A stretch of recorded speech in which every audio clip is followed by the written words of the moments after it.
झिझिया हम ले आइल रहनी कोहरू से मांग के, कोहरू से मांग के, मांग के।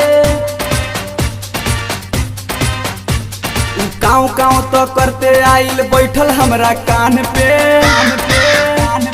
बैठल हमरा कान पे। झिझिया हम ले आइल रहनी कोहरू से मांग के, काँव काँव तो करते आइल बैठल हमरा कान पे। मोर डिबिया कौआ, मोर डिबिया कौआ ले गइल झिझिया में से टांग के, मोर डिबिया कौआ ले गइल झिझिया में से टांग के, मोर डिबिया कौआ ले गइल झिझिया में से टांग के, झिझिया में से टांग के। मोर डिबिया कौआ ले गइल झिझिया में से टांग के।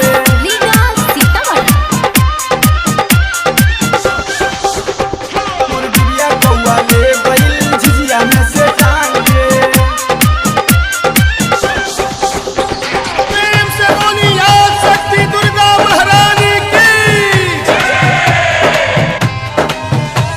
हम कहाँ कहाँ जाई कैसे झिझिया घुमाई, तू डिबिया लेके उड़ल ओकरा नहीं बुझाइल।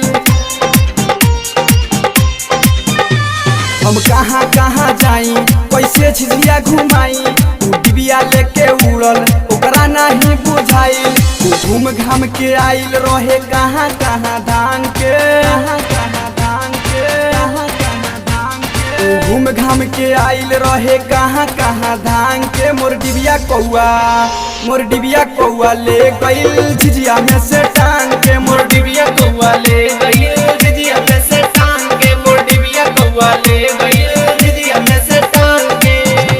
एक बार प्रेम से बोली थावे वाली मैया की।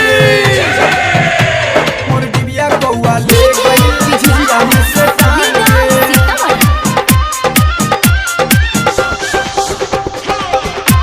मोर डिबिया कौआ ले गइल झिझिया में से टांग के।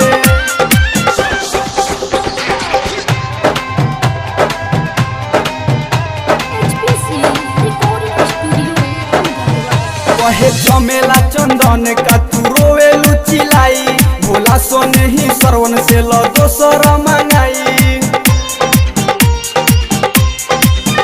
कहे जमेला चंदन का तू रोवेलू चिलाई, भोला सोने ही सरवन से लो दोसर मंगाई।